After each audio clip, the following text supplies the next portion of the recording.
शेवटच्या जाताना क्षणी नाही फक्त परमेश्वराचं नामस्मरणच करून त्यांनी या देहाचा त्याग केला. तुम्ही तुमचे कर्तव्य पार पाडा, तुम्ही तुमच्या जिम्मेदाऱ्या पार पाडा, परंतु तुमच्या मुखामध्ये सदैव त्या श्रीचं नामस्मरण करा. कारण की हाच मानव जन्म आहे. हा मानव जन्म चुकला तर कधी परत कधी मिळेल सांगता येत नाही. हा मानव जन्म मिळणं म्हणजे किती कठीण आहे. जसं तुम्ही एखाद्या अंधाऱ्या जंगलात गेला आणि तुमचा दागिना समजा त्या जंगलामध्ये हरवला, तर त्या अंधाऱ्या जंगलामध्ये तो दागिना शोधणं किती कठीण आहे, किती मुश्किल आहे. तसाच जर का हा मानव जन्म वाया गेला तर परत मिळणं फार अवघड आहे. आणि या कलियुगात आपण त्याला प्राप्त करू शकतो.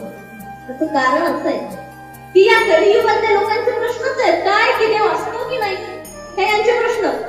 हा अरे बळविला तुला सुंदर हा देह ओटीला त्याच्यात प्राण, ज्याच्यावर विरवतोस तू शाण, ज्याचा तुला असतो अभिमान, काय हवे तुझे यापेक्षा मोठे प्रमाण.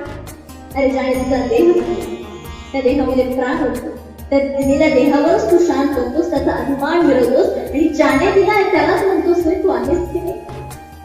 असे प्रश्न या कलियुगामधल्या लोकांचे. त्यामुळे आपण आपलं कर्तव्य करत करत त्या देवाच्या नामस्मरणास वेळ दिला तर आपण नक्कीच त्या परमेश्वराला प्राप्त करू शकतो. आणि माझी सर्वांना हीच विनंती आहे की आपला प्रत्येक क्षण हा खूप महत्वाचा आहे. तुमचे कर्तव्य करत करत देवाचं नामस्मरण करा.